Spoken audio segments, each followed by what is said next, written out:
One of the questions that I've been asked more frequently is, what is the average speed on a long motorcycle trip?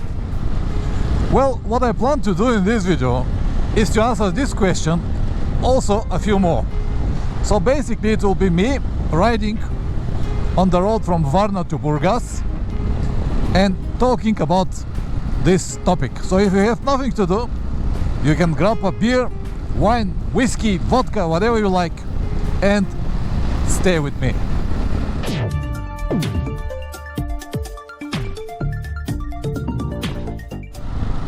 Welcome back. Today is 22nd of January and it is 10 degrees. I am on the way to Burgas, from Varna to Burgas. This is the coast road. I'm traveling with a friend of mine. His name is Rostislav with KTM 1190.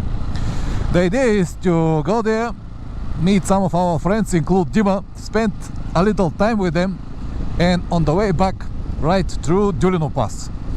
And I thought that it might be a good chance or nice opportunity for me to answer some of the questions that you might have. So this video is not going to be something special or fancy. It will be me answering some of your questions, more like a Q&A section, something like that. So let's go back to the topic. What is the average speed on my long motorcycle trips?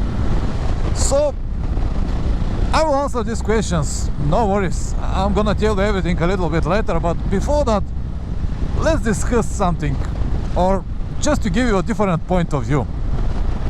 The usual advice is that when you have to cover many kilometers or many miles, you have to ride as fast as possible, and this will give you the chance to go to the desired point quicker. And in many ways this could be a truth, but not always, and this is what I would like to discuss. From my experience, I've been on this road many times, I don't know how many times, with cars, with motorcycles, with everything that you can imagine. So every time I'm traveling this destination, 130 kilometers, it took me anything between 1 hour and 30 minutes and 2 hours and 30 minutes. Why? Because it depends from the weather, the traffic, and many more things that I already said. But let me point you something really interesting. If I ride fast, let's say on the limit, or on most of the places over the speed limits, I can go there for 1 hour and 20 minutes, 1 hour and 30 minutes. But this means that about 50% of the time I will risk to make accident, to go on the other side, or someone to cut the corner, to slip, to slide, or whatever. But if I go there for 1 hour and 45 minutes or 2 hours, let's say 15 minutes or 20 minutes difference, I'll be 90% of the time safe, because safety is just an illusion. You cannot have 100% safety. So what is the purpose to go there 15 minutes or 20 minutes earlier if I'm going to risk so much? Take the example from us today. When we start from Varna, it was 12 degrees. Okay, but now here we have around 300 meters above the sea level, and the temperature dropped to 7.5. And the asphalt is wet, in many places muddy. So what is the purpose to ride fast? No point. I will risk a lot. So Rostislav, even that he's got 150 horsepower, he cannot ride faster than me. So this is basically what happens on a long trips. You might have a days that you can twist and ride faster, but you will have many days that you cannot exceed even the speed limits. Here on this point, I expect some of you to say, Pavlin, listen, it is always better to have more power and never need it, instead of less power when you need it. Absolutely, I agree with this statement.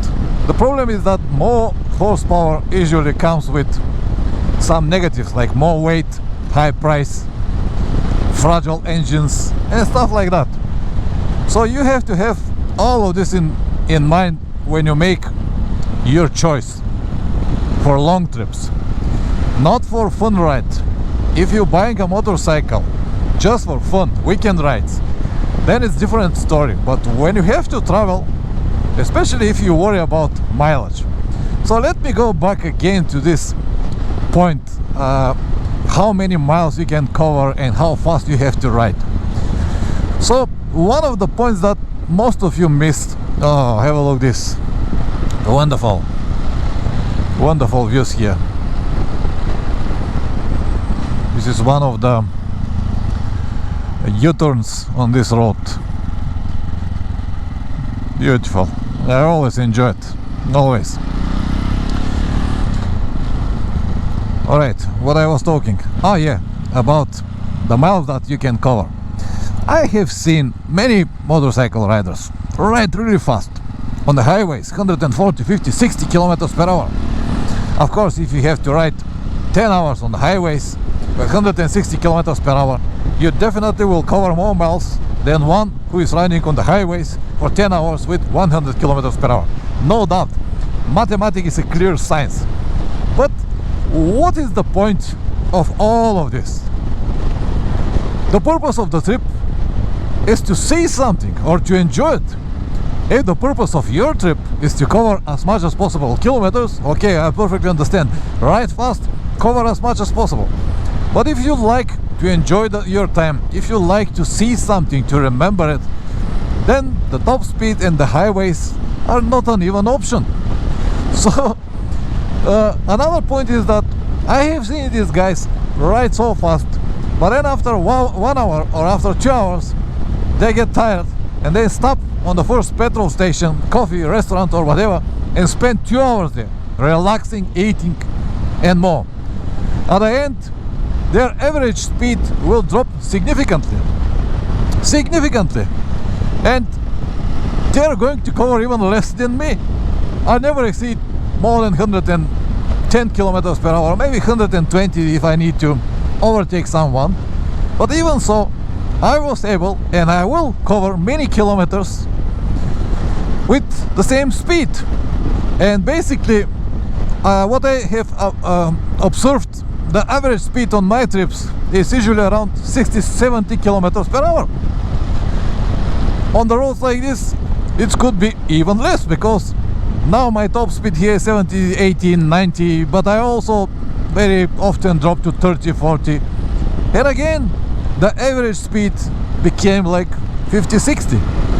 And if you split this to the whole trip, let's say 1 month trip or 2 weeks trip, you will realize that your average speed is much lower than you have been expecting.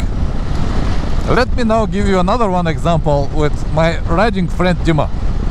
A few years ago, we were on the way to Mongolia. Somewhere in Russia, we've got many arguments how fast we should ride. I said that 100, 110 is more than enough. He asked for more, 120, 30, and the discussion was that until the end of the day, there will be 2 hours difference. I tried to explain to him that even on the whole day ride, the difference is not going to be more than 30 minutes, but he refused to agree, so we decided to make an experiment. I said to him, okay, for the next 2 hours, start from now, you can ride whatever speed you like. I will keep riding 100, 110 kilometers per hour maximum. After exactly 2 hours, you have to stop. We're on the same road, and when you stop after 2 hours, let's see how many minutes after you I will come. I will say it's going to be no more than 5 to 10 minutes. He said that he's gonna take me at least 30 minutes for 2 hours. So we decided and we start, and we spent the next 2 hours riding alone. He with the full power and me with the same speed between 90 and 110 kilometers per hour. There were many junctions, many places where we have to look on the signs and take to navigate ourselves. So after I spent 2 hours, Dima wasn't there. So I said, of course, because he rides fast, maybe he's 5 minutes ahead, so I continued riding. I was riding more 15 minutes and Dima was still not there. So I was riding more 20 minutes, not there. And when I get 30 minutes more, I said, okay, something is wrong. He cannot take me 30 minutes. He just cannot. And I stopped on the road and tried to call him. No answer. All right, I was waiting 10 more minutes and he rang me back and said, listen, I said, what? Tell me what? And he said, well, I got a wrong turn. I made a mistake and I am 30 minutes behind. So I have to wait for him more 30 minutes to come. And finally, we lost about an hour. Because, guys, when you travel, it's not only to twist the throttle.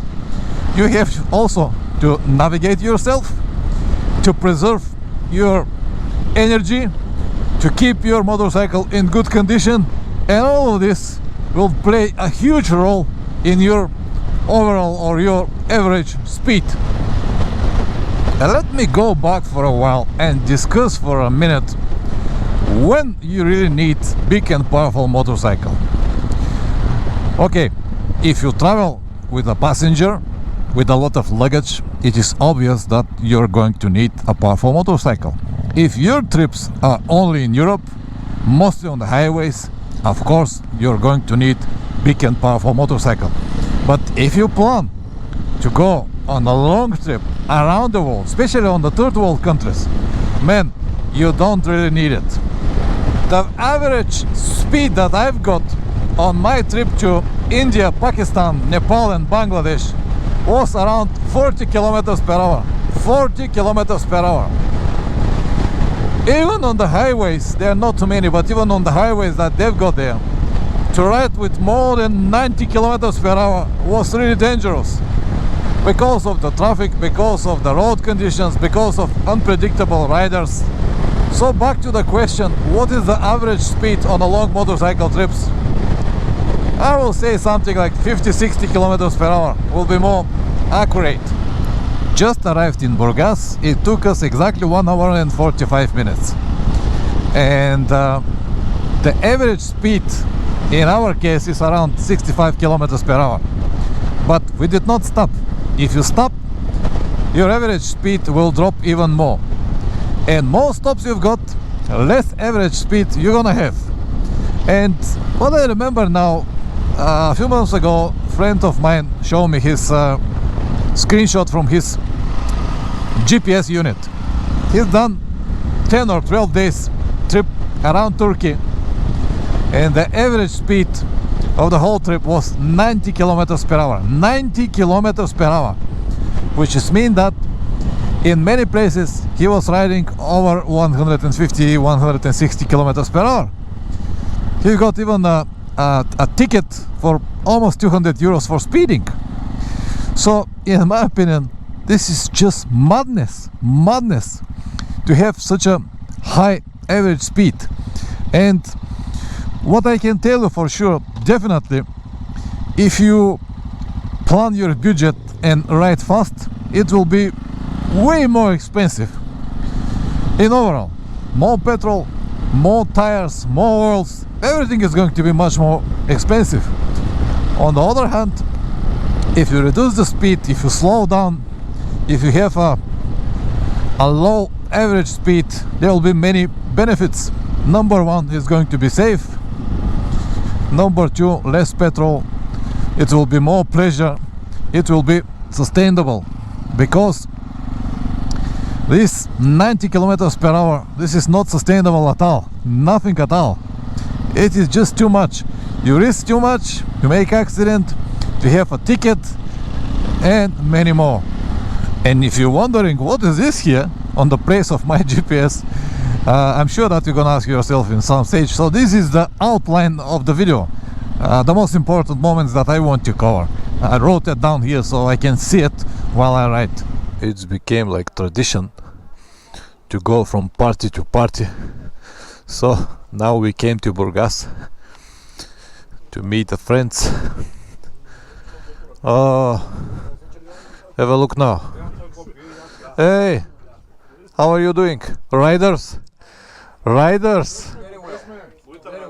As long as you have table and food, you're fine, huh? Red wine and rakia and everything. Fish. This is the main fisherman. Dima went early morning, 5 o'clock in the sea to catch this fish, and then 6 o'clock he baked the potatoes and everything for us. What a moment.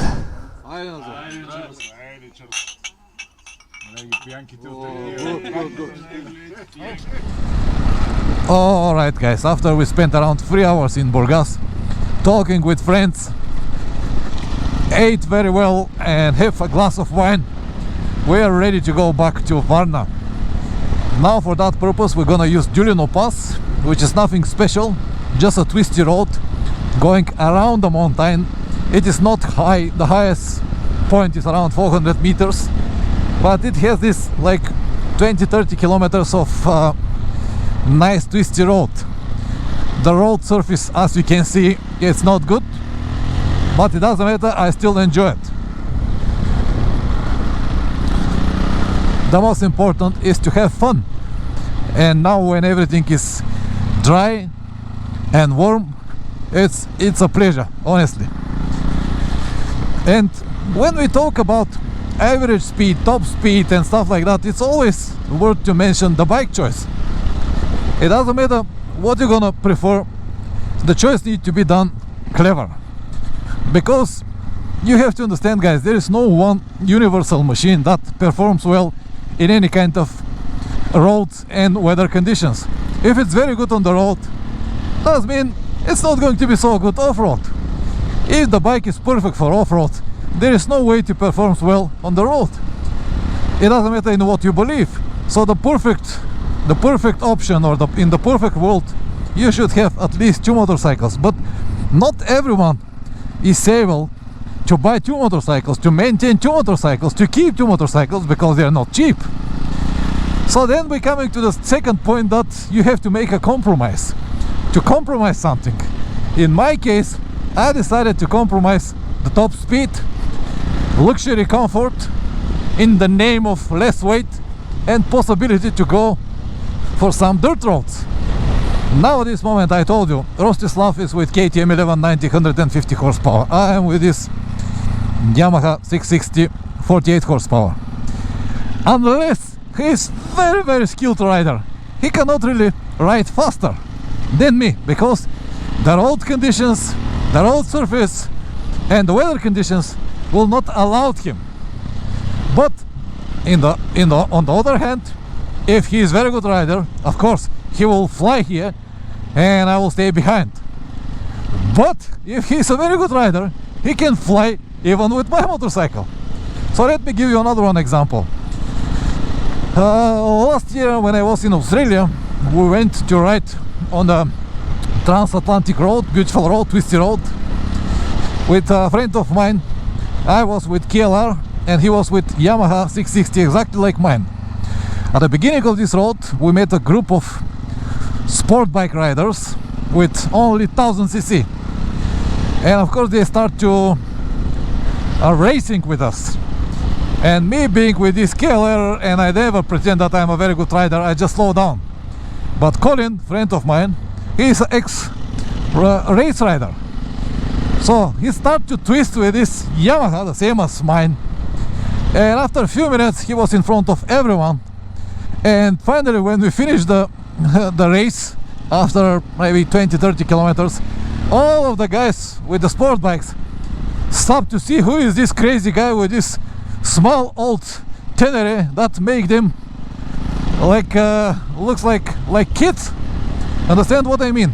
So when the rider is good, when he has the skills, the bike, it doesn't matter. It doesn't matter. You will feel the difference only if 2 of the riders have got exactly the same machines, exactly the same skills. Then you will notice the difference. What I basically try to say with all of this is that 90% of the riders, include me, do not have the skills and possibilities to control powerful motorcycle on this type of roads. That's why it's always good to use 90% of the possibilities of your motorcycle than 10% of the possibilities of the bike that you cannot control. I hope you get me now. Alright, this is the highest point, as I said, around 400 meters. We still got around 12 degrees. Excellent. It was just excellent riding day. Alright guys, the conclusion or the takeaway from this video is that you don't need top speed, you need constant speed. Constant speed is something that will give you the chance to cover many kilometers without risking so much and without the need of powerful and expensive machine.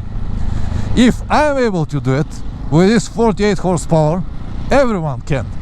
If you're here because you need information or exact numbers, what is the best average speed for long motorcycle trips, you will be a bit disappointed, because I gave you many different reference points that actually said nothing. But it is complicated. It cannot be said with one word, because everyone is different and the purpose of any trip is different. I hope that this video will help you, at least one person, to make the right choices. If you like to learn more about long motorcycle trips, check the rest of the videos on the channel. I have more than 700 on almost every topic that you can imagine. If you want to learn but you don't have the time, you might consider joining my online course. Over there, for 8 hours, you're gonna learn the most important, and you can finally start with your dream adventures. Always ride safe and see you next time. Ciao.